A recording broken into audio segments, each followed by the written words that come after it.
I keep my goals to myself, cause whenever I share it with folks, they get a look upon their face and their memory floats to a time where their goals and the stars ain't... What's good? We're going to get into Monday Night Raw from May the 4th, 2026. The show was pretty boring and lackluster. There were a couple of things on the show that I liked. I like what they're doing with Roman Reigns and Fatu. I like that. I like what they're doing with Seth Rollins and Bron Breakker, and I also like what they're doing with Becky Lynch and Sol Ruca. I like how that is playing out. Hopefully we can get a good 2 to 3 month feud out of that. Hopefully. I don't like what they're doing with Oba Femi. That's pissing me off. It really is. That is irking me right now. They don't have any plans for Oba Femi, and I knew they wouldn't anyway. I knew they wouldn't, right? When he beat Brock at Mania, I knew then they weren't going to have any long-term plans for him, and they don't. They really don't, and that's not good. That is not good. Before we get into the news, before we get into the review, a bit of news real quick. So apparently, someone on the Raw roster has decided to take a 50% cut in order to stay with WWE. And that doesn't sit right with me at all. Something like that would piss me off. If I was in a situation like that, I would have no choice but to pull an Xavier Woods and New Day. I would definitely be going to like an AEW for sure.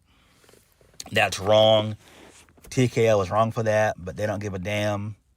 I just feel bad for the individual. I really do. And I don't want to speculate who that could be, but it's somebody on the Raw roster and somebody who's getting pushed. So, there's that. All I can say is it couldn't be me in that situation. It just couldn't. No, I would take my ball and go home and probably end up working with AEW. That's what I would do.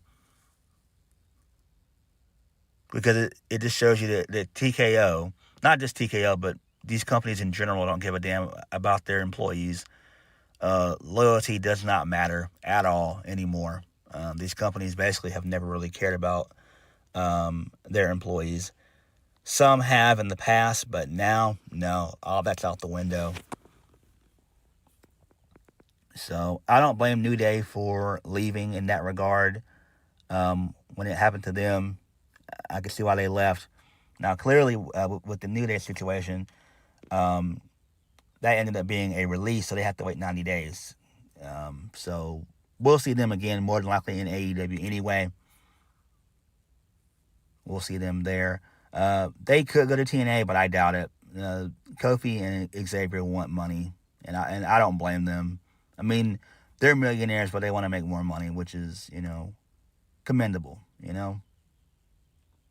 It makes sense. But I really do wonder who that individual could be on the Raw roster. And to me, that's scary. That means you don't have job security in WWE. And I don't think I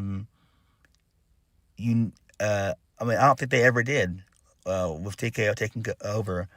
I don't think they really had job security. If Vince was still there, absolutely. I mean, you would still have the releases and stuff, but, you wouldn't see so many people just, retiring if Vince was still there. But, hey, it is what it is. Man, my heart goes out to them. All right, let's go ahead and get into the review. So, we kicked the show off with Roman Reigns. He shows up in the backstage area via his SUV.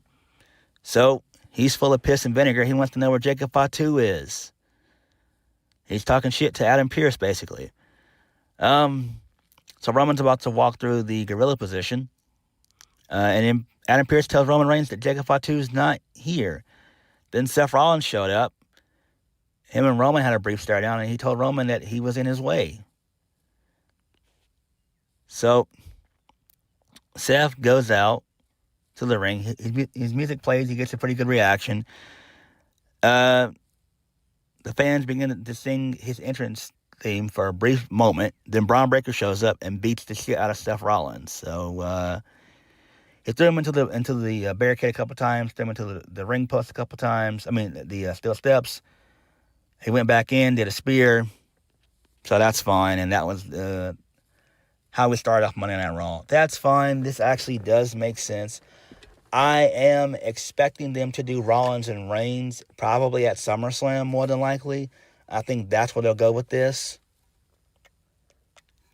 Because Triple H is a fan of Rollins. That's one of his golden boys. So I could see where they end up doing Roman and Rollins at SummerSlam. That's a possibility. We don't need to see it because we've seen it so much, but that could be a possibility more than likely. Because who knows? I doubt if Roman wants to work with Oba Femi right now. I doubt it, right? But I could see where they end up doing Rollins and Roman at SummerSlam. And SummerSlam's in early August, too, so, I could see that happening there anyway. I mean, you might as well go ahead and do it now and get it over with anyway. You might as well go ahead and do it at SummerSlam and get it over with. So, there is that. All right, moving on from that. This leads us into some Judgment Day nonsense. So Liv Morgan asked Roxanne Perez why Finn Balor felt comfortable talking to her in the first place. And why didn't she tell her about the conversation? Because she had to find it out on Netflix. So Roxanne Perez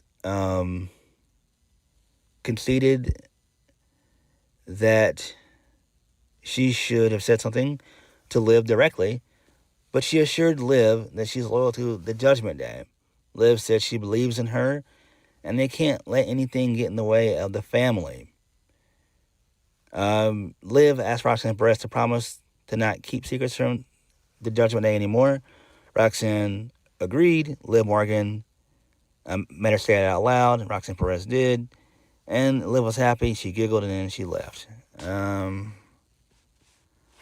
So they are giving us the slow burn of Roxanne Perez leaving the Judgment Day. I don't give a damn about this, right? The Judgment Day is the most boring faction in all of WWE. It's useless. Why is it still there? They have been a faction for 4 fucking years. And I know people are talking about the bloodline. Like, look, I'm fine with the bloodline. I have no problem with it, right?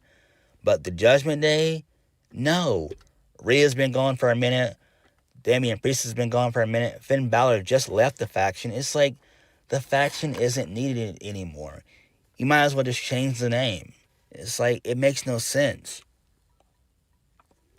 Roxanne Perez could be doing stuff on her own. Same thing with Raquel Rodriguez. Same thing with Dominic Mysterio. Jenny McDonough, you can make him a coach or whatever. I don't give a damn. And, Liv Morgan could do stuff on her own as well. Meaning the faction doesn't need to exist anymore. Enough. Move on from this shit. Damn. Moving on. This leads us into the first match of the night. JD McDonough defeats Finn Balor. Didn't watch the match, really. Wasn't even paying attention to it.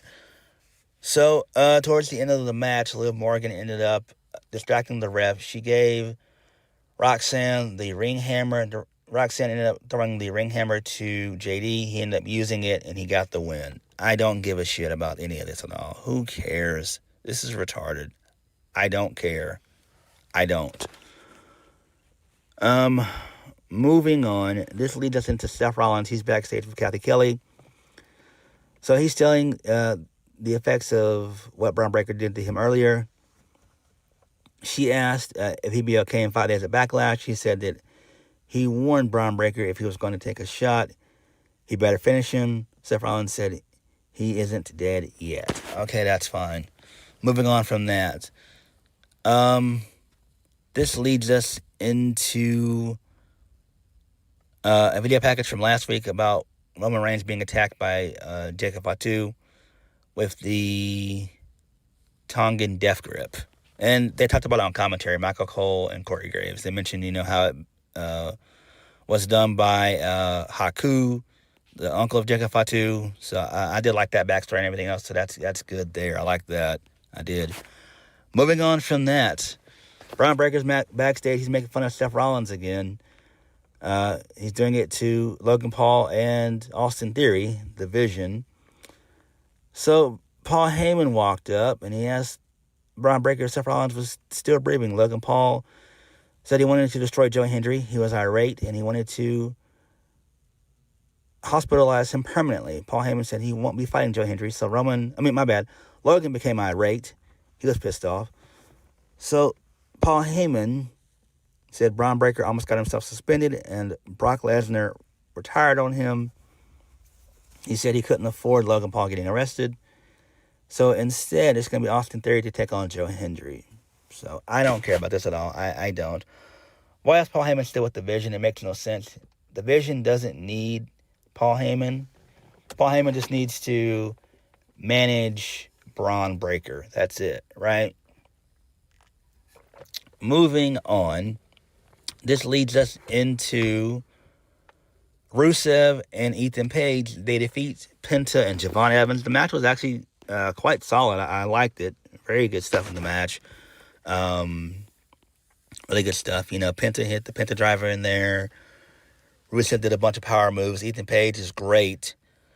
So towards the end of the match, Rusev beat up Penta on the announce table. He did the Uranagi, threw him back into the ring, and it allowed for Ethan Page to hit a really cool suplex for the 1, 2, 3, and that was the finish. So I like that. So in the match, he tried to hit the twisted grin several times, but he couldn't get it. Penta or Javon would always fight out of it. So I like that. I actually like what they're doing with both Rusev and Ethan Page. And it seems like they're going to give the title to Ethan Page at some point, more than likely, which does make sense. And I like that. Ethan Page is great. I've been a fan of Ethan Page for a while. Even when he was in TNA. So I've been a fan of Ethan Page for quite a minute. For a good minute. So good shit there. However, I'm shocked that Grayson Waller is not in this picture. Even though that the New Day is no longer there, Grayson Waller should have been on this show, which is odd that he's not. Maybe they're going to move him to SmackDown, maybe? That could be a possibility. That would make sense. But Grayson Waller needs to definitely be doing something, even though the New Day are gone. And it's hard to say that. But man, that sucked. The New Day's not there no more. That fucking sucks. But it is what it is, man. We'll see them in AEW. Moving on. This leads us into the contract signing of Sol Ruca. So Adam Pearce introduces Sol Ruca. They changed her theme song, which is not good. I have no idea why they continue to change people's theme songs week in and week out. It's so dumb. So, commentary put her over, Michael Cole and Corey Graves. They talked about her time in NXT and everything else. Then Adam Pearce gave her the contract. And then Sol Ruca, she absorbed the weight of the moment. She said it would feel so good when she signed the contract to become a part of Monday Night Raw. So, she was about to sign it. Then Becky Lynch showed up. She interrupted. So, Becky claims that she was told this would be her segment. Adam Pearce told her, who told her that? And Becky Lynch said it was somebody that was very credible. So, this pissed off Sol Ruca. She wanted to know if Becky was done. And then Becky just put herself over. Sol Ruca told her that everything's not about her. Becky said this is her first day. But the sooner she learns this, the better. Everything's about her. So Ruka says that she knows everything about Becky Lynch. She knows how accomplished she is. Sol Ruca said she didn't expect to find out when she met her that she's exactly what everyone else, she says. That's, so Becky begins to list off all of her accomplishments so far and everything else. So Ruka said, no, that's just being a big-headed bitch, which was hilarious. I love that. That was hilarious. So Sol Ruca said, the New York Times has said it. Sports Illustrated said it. So Becky got pissed about this. She started talking to Adam Pearce and the fans. So the fans were behind Sol Ruca. Sol Ruca signs the contract. Sol Ruca told Becky that if she ever interrupts her again, she won't just kick her ass, she'll snatch her soul. So Becky tried to take a swing at Sol Ruca. Sol Ruca dodged that, and she ended up hitting Adam Pearce. Adam Pearce was pissed off. Him and Becky had some words, which was hilarious. And then Sol Ruca ended up doing a soul snatcher, which at first she botched it because she went to the middle rope and she kind of lost her balance for a brief second. Then she was able to regain it, and then she hit the soul snatcher, and then that was it. So I like this. This is fine. This makes sense. So clearly we're going to do Sol Ruca versus Becky Lynch at some point for the Intercontinental Championship. Well, the Women's Intercontinental Championship, which is fine with me. I'm down with this. As long as it's a good 2 to 3 month feud, and this is good. And this shows me that management thinks highly of Sol Ruca, just like they think highly of JC Jana over on SmackDown, to kind of, put them right in with the Sharks, the Becky Lynches, the Rhea Ripleys, So I love when they do stuff like that. So really good shit there. This should be fun. Becky Lynch is good, and hopefully Sol Ruca can learn a lot from this. All right, moving on.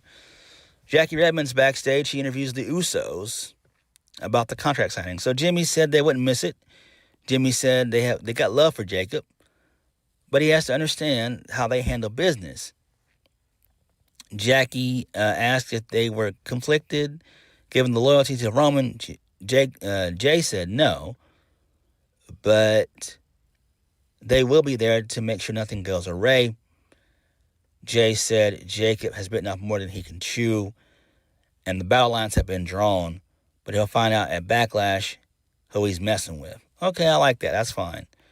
Moving on, this leads us into Joe Hendry versus Austin Theory. Joe Hendry defeats Austin Theory. It ended up, I think, being a DQ. Yeah, because Logan Paul got involved. Basically, I wasn't paying attention.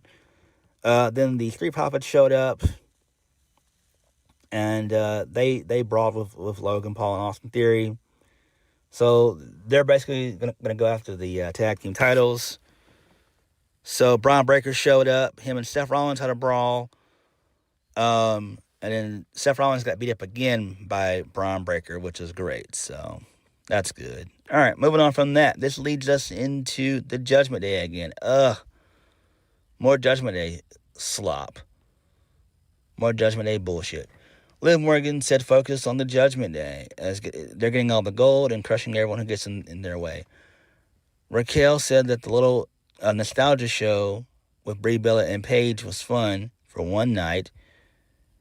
She wants them to come to Monday Night Raw, and then Becky Lynch and, Bayley and Lyra Valkyria walked in, and they said they hadn't forgot what happened to them last week. Okay, that's fine, whatever. I don't care about this shit at all either. Moving on. This leads us into the open challenge by Oba Femi. It was answered by Otis. At first, they were trolling the crowd with bringing out Akira Tozawa, and I was like, what the hell? So Oba defeats Otis. Match was short. It went about 2 minutes, which is fine. It is what it is, man. What are we doing with Oba Femi? I know some people have mentioned Sheamus. It's like, I like Sheamus, but you don't want Sheamus and Oba to go one-on-one, because Sheamus is going to try to drag out a good 15, 20-minute match from Oba, and you don't want that, right? Like, Oba put Brock away in about 6 to 8 minutes, right? He's ready to do the same thing to Sheamus, right? Maybe at best 10 minutes. I don't know, but we gotta do something with Oba, man. This shit's not working. It ain't working. The math's not mathing. Moving on, the Street Profits and Joe Hendry, they confront Seth Rollins. Montez Ford told Seth, thanks to his past antics, nobody trusts him. Seth Rollins says he doesn't trust himself.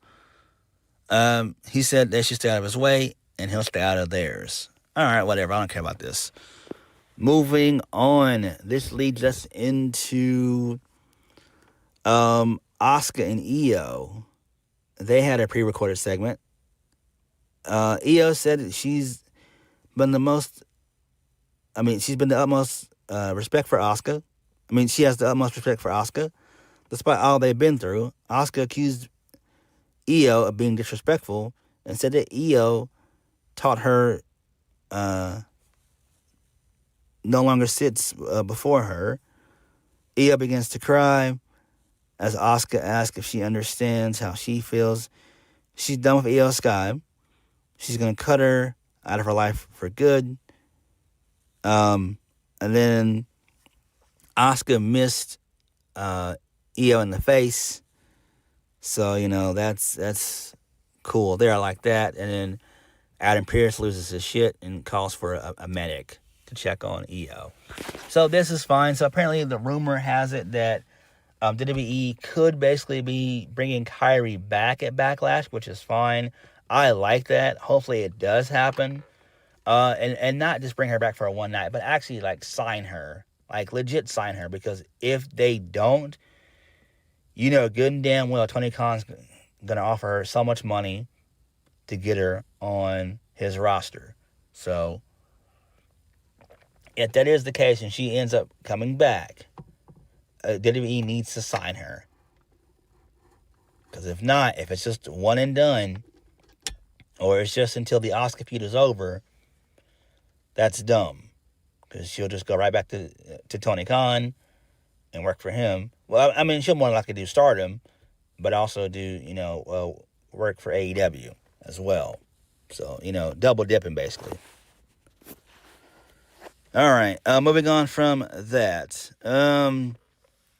This leads us into El Grande Americano stuff. I don't care. So,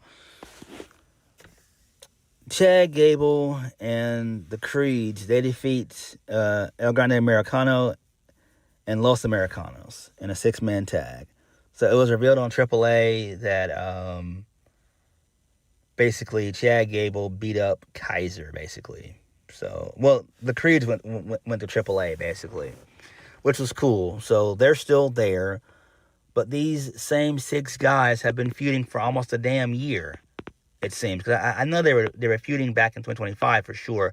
I just can't remember when that started, right? Because Kaiser and Chad have been feuding for a minute. So I'm still going to watch the May 30th show for AAA. That should be fun. But where do you go after this once this is all over and done with?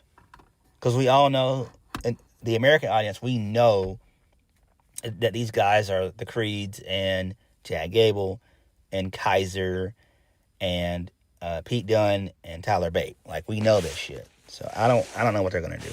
All right, moving on from that. This leads us into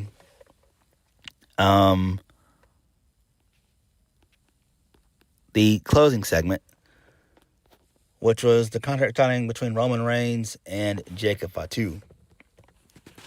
So Adam Pearce introduces both Roman Reigns and Jacob Fatu. So Roman told Jacob Fatu he knows how it works. He told Omaha, Nebraska to acknowledge him, and they did. Roman said that's not just love, that's the sign of respect. Roman said he's been there over 12 years, and he had his foot in the doorway, holding the door open for Solo. He said he brought Solo in, and he demanded respect. Roman said there has to be respect in code, and some kind of honor among their family. Roman said there has to be a system of conduct that they can hang their hat on. He said the Togan death grip should be saved for desperate measures, like being surrounded by an 801 bar fight late at night. He said that's when you do that. You don't do that to your family. You don't do that to your tribal chief. Jacob Fatu said he's got it all wrong. He doesn't understand. He said this. He's desperate, and it feels it's him against the world. His back is against the wall. He said he had no other choice but to take him out and take the title and take everything that comes with it. Jacob Fatu said he's going to put a chokehold on the game and squeeze every dollar and cent, just as Roman's been doing for decades. He said he's all gas, no brakes. He said that he's desperate enough to do whatever it takes for his household, if that means going through his own blood. So Roman took issue with that. He signed the contract. Roman said that he's been grinding for over a decade, working for over 170 kids that are part of his family generation after generation of higher education. He said he's the one who can do it. He has the proof of concept. He said WWE wants to do business with him. He said this is his ring. They are of the same blood, but Jacob Fatu is beneath him. So Jacob Fatu snaps, and he puts Roman in the Tongan death grip again, takes him out. Roman's out, and then Jacob Fatu hoists the title belt in the air, and then that was it. So I like this. This is good. I'm very interested in seeing how this match plays out at Backlash on Saturday. So there's that. Overall, this show was not good. And again, WWE, they don't know what they're doing. The only thing that matters is really just the main stories. You know, Jacob and Roman, Seth and Bron. The beginning story of Becky Lynch and Sol Ruca. So I did like that. They have no clue what the fuck they're doing with Oba Femi, which I don't like. That's not good. But man, this show was just not good. It just wasn't good. But what did you guys think? Let me know. Like, comment, subscribe. Peace.